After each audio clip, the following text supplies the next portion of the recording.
yes, Chair, we had apologies from Councillor Chichester Miles and Councillor Campbell for the shooting. Any declarations of interest?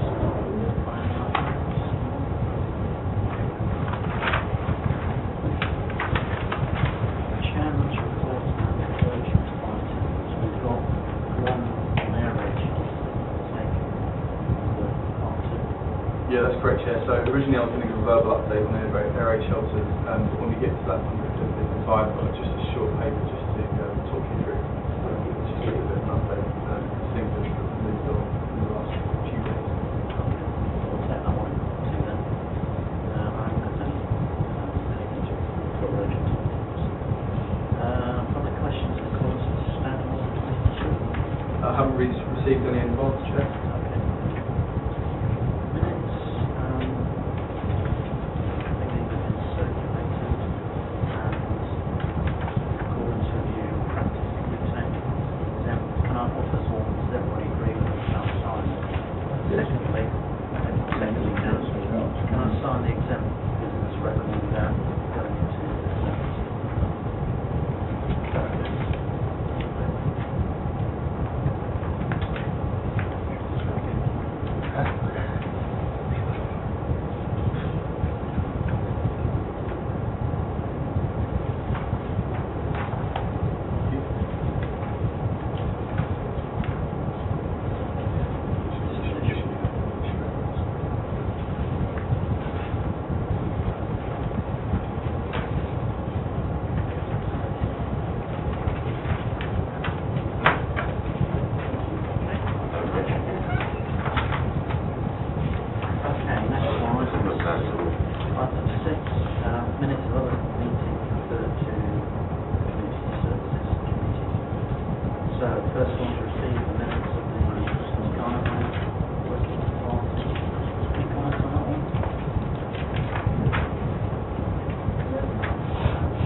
Yeah, so as part of that we purchased some Tommies that are going to be put in a few locations across Harpenden. So these sort of silhouettes of a person. Yes, Tommies and also.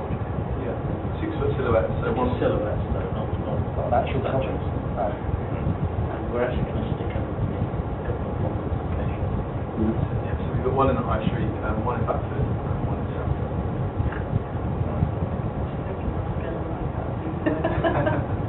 Like put them out in the corner. Sorry. Should have really it with trust. They're basically an outline silhouette.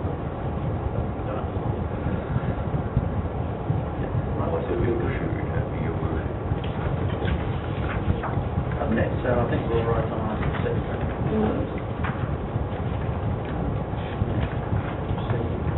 Officers' reports, 7.1.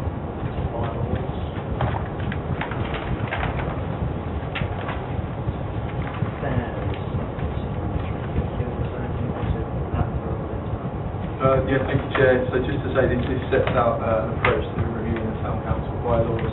It's something that we should do on a regular occasion anyway, as we practice. But it's also, we recognise at the moment some of our key open spaces aren't covered by bylaws. So by carrying out this review, it gives us the opportunity to put those in place and have some similar protection like to the common man. Really what this report does is it sets out, unfortunately, a rather convoluted process that we have to go through in order to first of all secure Secretary of State approval, and then a series of kind of statutory consultations that we have to go through really. So the recommendation on here is that we're going to be kicking off this review, to be honest with you, fairly quickly, but should you approve it today, with a view to having the new bylaws or any both bylaws in place come the next financial year, which is as soon as possible we can timetable. So we complete the existing review of the 12th of October, assessment the 2nd of November, and the rest of the time. Presumably you'll set out statutory requirements and so forth. Yeah, very much so. So the table under 3.4 is what's set out by government, and then under 3.5 is the timetable we're going to use to deliver that. You seem to have got the dates all well set out and listed there, as I say, on 3.5. So the 12th of April, hopefully. Thank you. Just to ask, you've got consideration of consultation responses and decisions on whether to make those bylaws. I'm just checking you doing that. So that's a committee decision. Yes.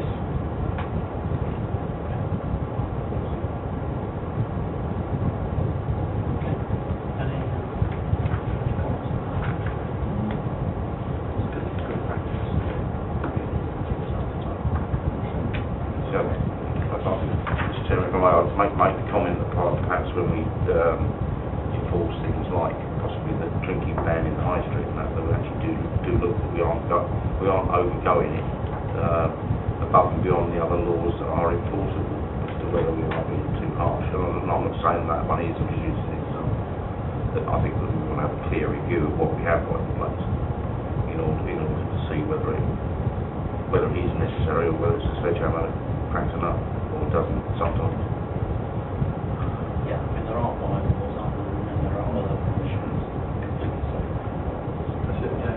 But it's just worth adding, Chair, I mean, I was going to pick this up later in the year once we've carried the review, but it's worth saying that the review, crucially, is going to have to look at enforcement as well.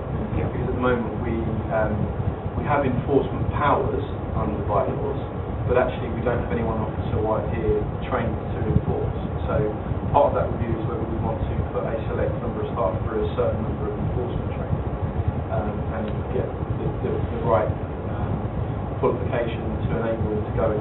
So myself, for example, because at the moment we don't necessarily have the trained enforcement powers, so we have to buy in. So if, for example, I was to see a bylaw being broken on the common, then my hand is to be able to negotiate with them around the bylaw without being able to enforce it, unless it's in matters of police, in which case it's not. So the review will need to include the steps we take to get staff trained up in enforcement, which should be something we need to do. With enforcement, what is the training? Will there be things like self-defence? Because obviously if you're going up to someone, I don't know, someone drinking on the common, for instance, and you say to them, well, look, it's a bylaw, you can't drink here, they turn around and say, oh, get lost, and they start being aggressive and everything. I'm sure you can handle it, but if is that included? Because obviously we don't want anyone turning on our officers and assaulting them, basically. We're trying to enforce it, so we want to make sure that you are protected. Yeah, no, thank you. That's a very good question. So it's not the sort of self-defence thing. Enforcement is more around being able to give on-the-spot fines or issue papers, certain documents at the time of seeing an infringement, really, rather than the team encouraged to move away from the situation actually that needs kind of self-defence, which we've had to move away from many times. What are the most common breaches of existing bylaws? Are there any? So thankfully there's not a great deal that comes to us. So on the common you'll get things like people wanting to camp overnight, so we get some of that with the campfires. You obviously the higher profile ones are unauthorised encampments, so travellers. Again at the moment our enforcement powers are actually limited, as are anybody's, because most of the rights and powers are set in favour of people that are unauthorised encampments. But there's also things around, we occasionally see things around out of control dogs. Again, there are enforcement powers for us to be able to do on-the-spot fines for dog control issues as well. So, thankfully at the moment we don't necessarily have a great deal of issues, but actually partly it's about putting these in place to, so that if and when we do get issues, we've got the ability to act. No fishing is another one, particularly on the back area. Further down, again, we can encourage people to move on and advise that, you know, for no fishing, but at the moment, we don't have the ability to do anything with that. All right, any other comments, or can we move to the recommendation? Okay, so the committee is asked to approve the review of the town council bylaws with read the timetable for implementing any changes. Thank you.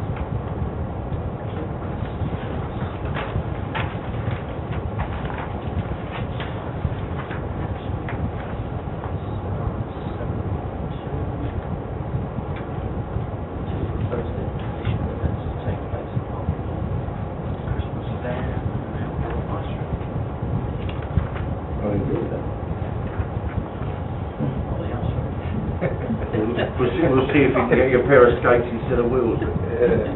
Well, they are sledge. Put skates on you. Well, they do workshop and all sorts of things. Sorry, sir. Do you want to add anything to the All I would say by introduction is that we're trying to, as ever, incrementally improve what we offer event-wise and across the town, and in particular Christmas, because it's a good opportunity to bring lots of community together. There is opportunities commercially as well, which fits into our agenda around increasing commercial income. And what we're really keen to do, because as this committee will know, in the past there's a struggle for us to physically run events ourselves, given the staffing resources we have. So we're trying to work in partnership with other organisations. So Christmas Fair is very much was a third party that pitched it to us, and we'd love to bring it to Harpenden. So the recommendation here is that we kind of pilot it and see how it goes. The ice rink again was partly pitched to us, but also it was flagged as part of our income report that we considered some time ago now around outdoor events. That one has more of a commercial element to it, and it could be great for the town, but also it could be good for the town council. I think Mike was actually first. Okay. Just these are more general comments. I was involved with the marketing, the whole presentation of the carnival for years. Well, first of all, it was a big night out on a Thursday, and then we got it to the Sunday because the children could be better too. But every year we introduce something new, and if we missed one, we just felt that, well, that's not enough. So I compliment the committee. I wasn't on, couldn't go to this one, but I think it's an excellent one. We've got very good publicity. A lot of people have done. So I think this is a brilliant sort of addition to that keeps us moving, keeps us going.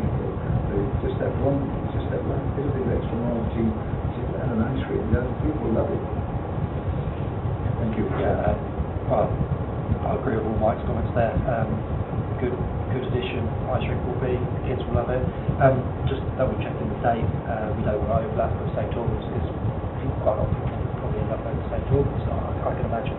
So we want to maximise our commercial revenue from people staying in Harpenden. I mean, the clash would be undesirable, I would say.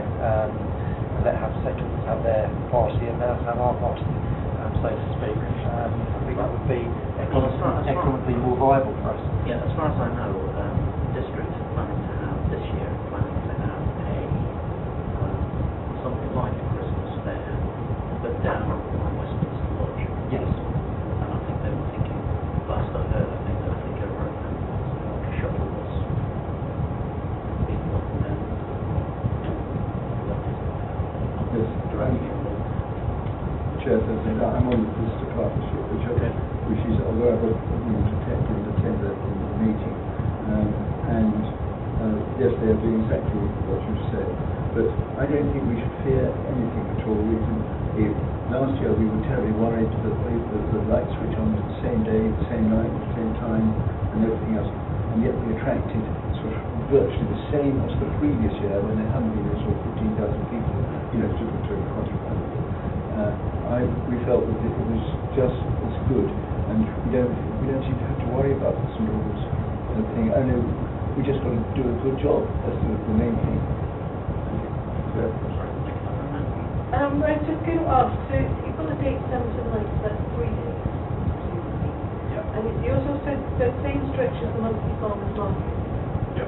But do you mean going as far as Sainsbury's, or do you mean going to and beyond?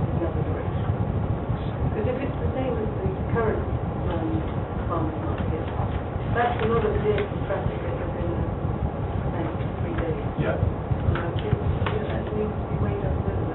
Yeah, so the way we're looking at it at the moment is we're saying a maximum the same number of stalls at the farmers market as it is at the moment, which would take that full stretch.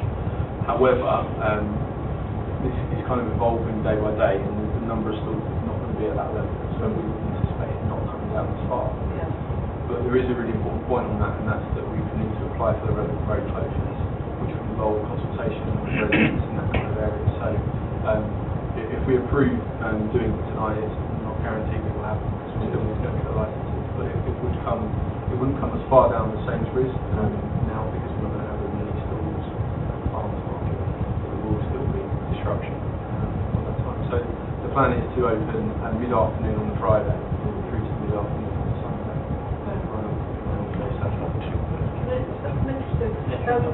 So you've got the turning where you go into Sainsbury's and the next turning coming out of Sainsbury's. So you're going to be, people are going to be incredibly annoyed if they can't make that section of the road. I would be very concerned about that bit.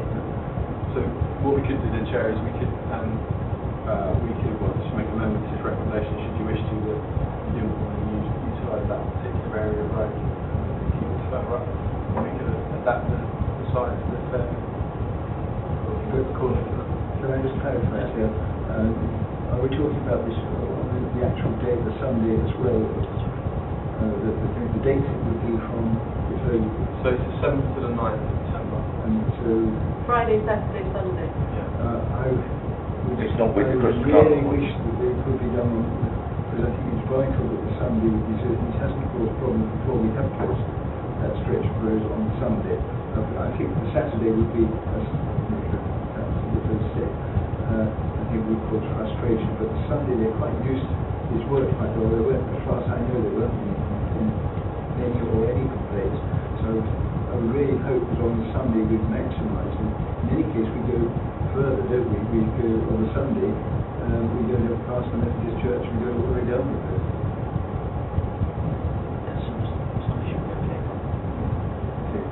Well, I think just for clarity, we're not intending on marrying this up with Christmas carnival, are we? No.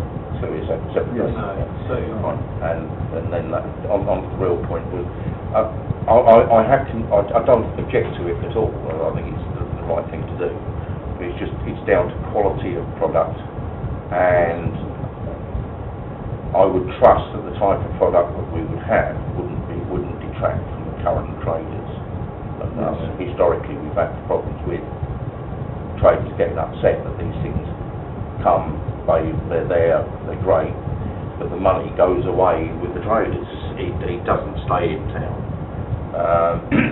There's been the opposition, particularly with Christmas Carnival, one or two down the high street there, and we've also got the access to the housing and the flats to consider, where we had the legal challenge before. There's one trader that doesn't like stalls outside his premises, and also a certain amount of the drinking establishments and food establishments in town were complaining that there were too many food outlets at those sort of events, that it was treading on their toes. Now, how true that one is, I'm not quite sure, but it is a local complaint that I think we need to adequately address.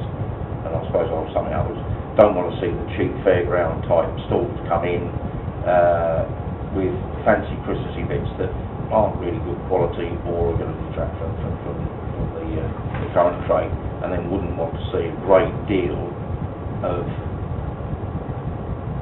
again I'm going to use the impolite comment because it's easy, of junk food that then stops people going into the local establishment.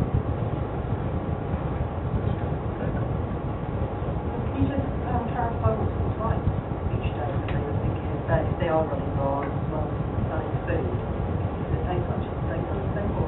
yes, it's not into the evening, so it's a daytime thing, so kind of 10 till 6 on Saturday, slightly shorter on Sunday, so it starts on Friday afternoon.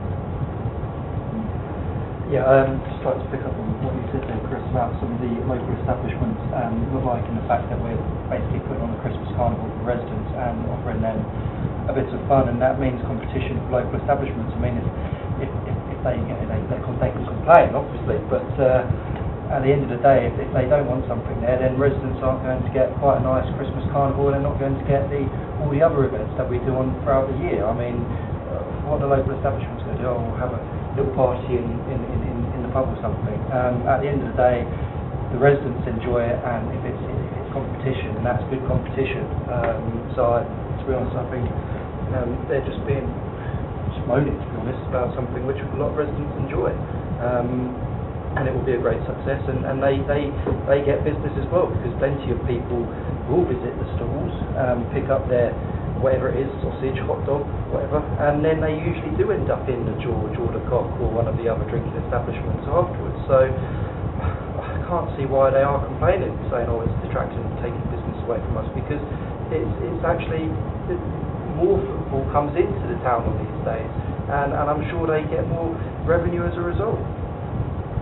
That's right. I tend to agree with you on this. You should be looking at probably things like the bigger picture, the depth of the high street. Any activity, any council that puts on an activity or something, it creates footfall, it creates an atmosphere of something going, and it draws people in from out the carnival in particular. It draws people in from town who would never dream of coming. If you're looking at some of the market research that was done on the thing, you'll find people coming from Stevenage because they like it. The more you do in an activity, I mean, I'd like to see a bandstand in town or something like this, but but the more things that come on. But I agree about the competition, but there are one or two people who have complained, but they're the same people every time, and they're not necessarily. But take a store like we, which is Fiona Grant. She knows she's not necessarily going to get business on that day, but in fact, a lot of people come back to her. She said the following day, on the following week, and so I'm not too worried about that. The more we can do it in a nice, genuine activity that would help people, and Storm's got this thing going, and I think we could do it, and I think it would help I think there'll be a benefit to a lot of people.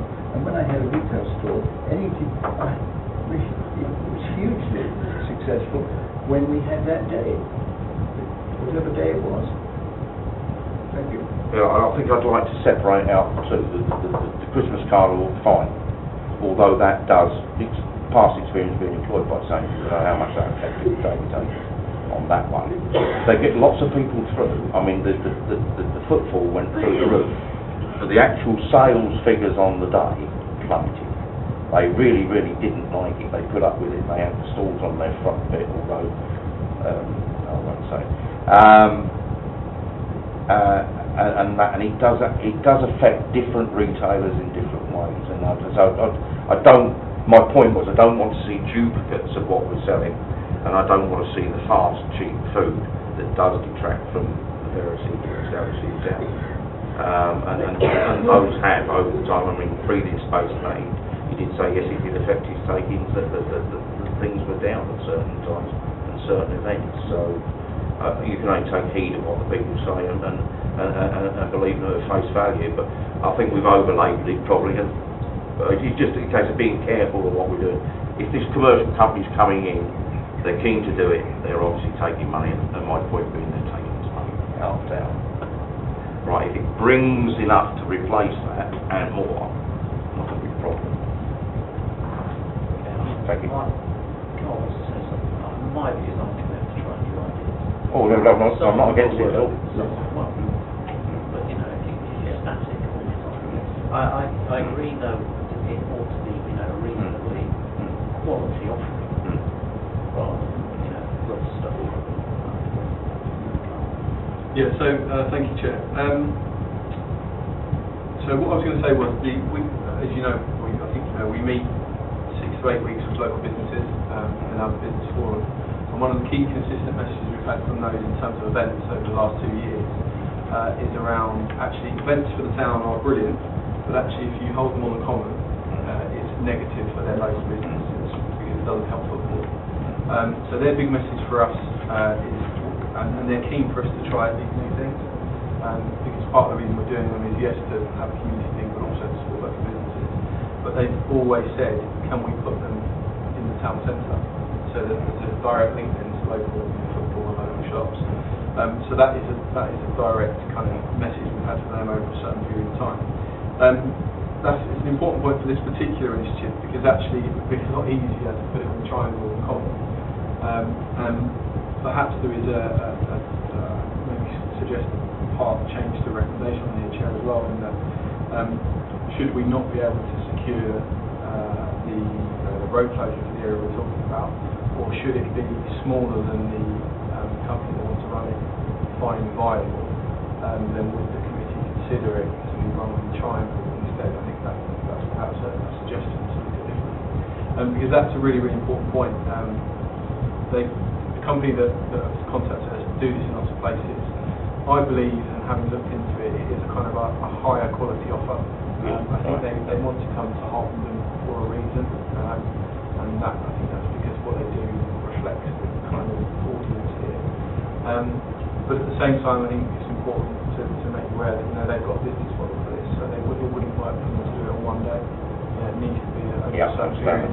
Ideally, they would love to come along and run it for a week, I'm sure, or longer.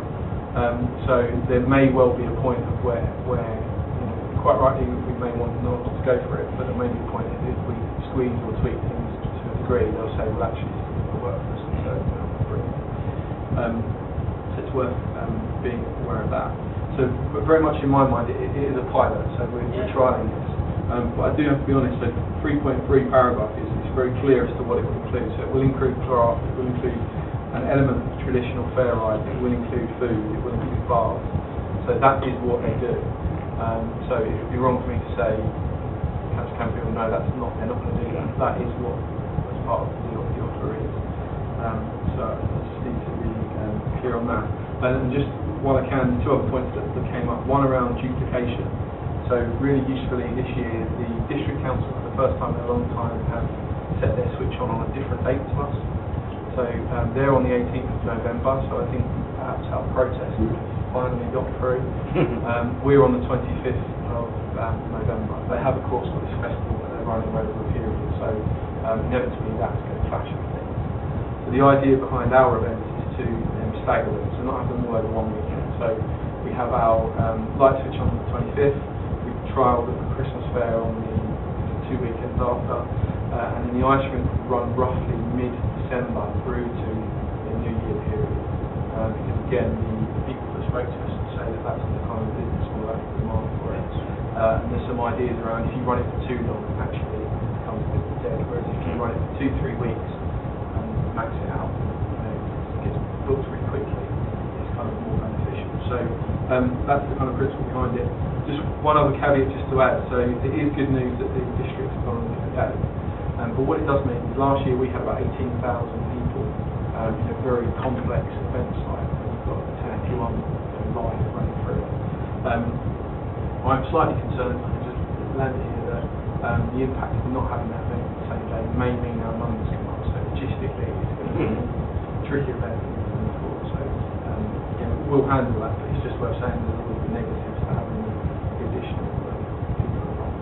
Okay, Michael, Can I just come back, maybe to retract something that I said? I think I'm going to go along with Nicola here, that because of the complications of road closures and things like this, which I know you do have, I think we've got to keep it as simple as possible. And I would say not, I was saying, use the, even on Sunday, using the thing, I think keep it simple to one thing, which is the stretch of road without parade. Basically that stretch of track. So that's really obtaining the road closure it's not simple, and there'll be confusion. So I think we avoid any just point from safety might be making it to play. So I had a comment on more on the ice rink, which we haven't really touched on a huge amount yet. Excellent idea.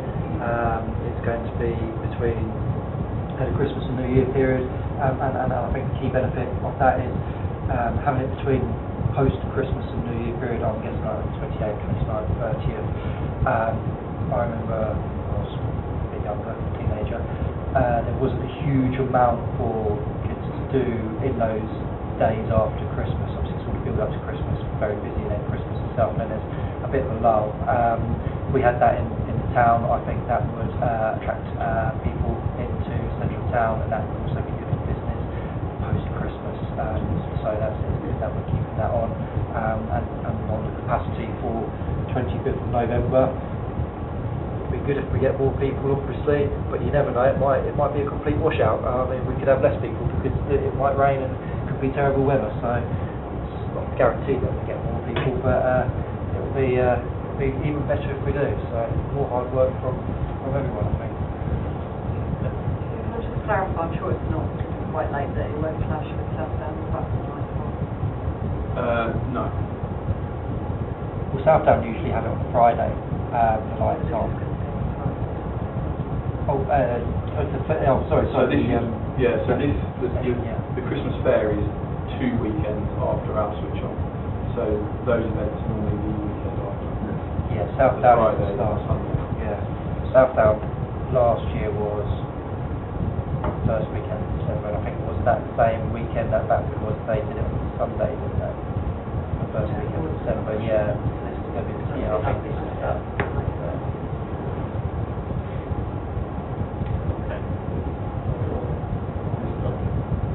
Okay, so do you want to modify the presentation? Yeah, Chair, I just wonder whether on 2.1.1 you add in there that should it not be possible to secure the site in the town centre, we'd explore whether the third party to run and try and accommodate the city.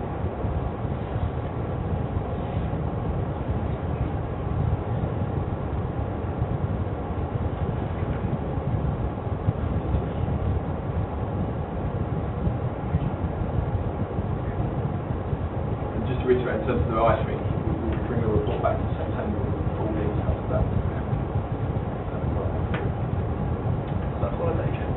Next one. It's a shame. Okay, so what's happening from the books? Okay, so the committee is asked to 2.1.1 approve the council works with a third party to deliver a Christmas fair in Harpenden on the 7th of December 2018. It should not be possible to acquire the sites in the town centre. We will consider this on the drive. Yeah. And then 2.1 as per 2.2 as per Chair. All in favour? Yes. It's unanimous. Thank you.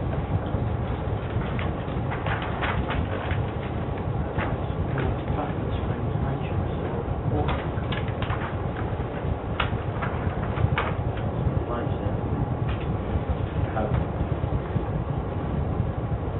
So I just run Yeah. through, Chair. Yeah. So essentially this is just to note the current position of the Backford Street boardwalk project. So you know that we've been very keen, and it's part of our management plan for boardwalk to deliver this. And we've put an incredible amount of work, both ourselves and volunteers, in getting it to a stage where we submitted planning applications and we got to stage 2 of external funding bid.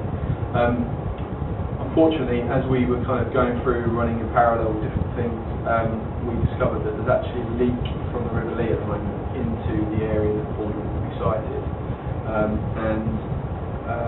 We hoped initially that it wasn't a leak from the River Lee. There was different ideas and different specialists what it might be.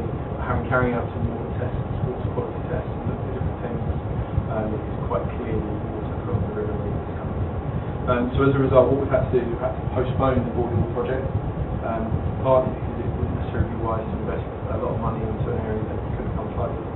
But actually, the real issue with this is we've got an internationally significant chalk stream there that should the River Lee breach completely into it, we would seriously compromise the chalk stream. So our attention is now on how can we best protect that in the short term. So boardwalk has been paused for what we think will be about 12 months.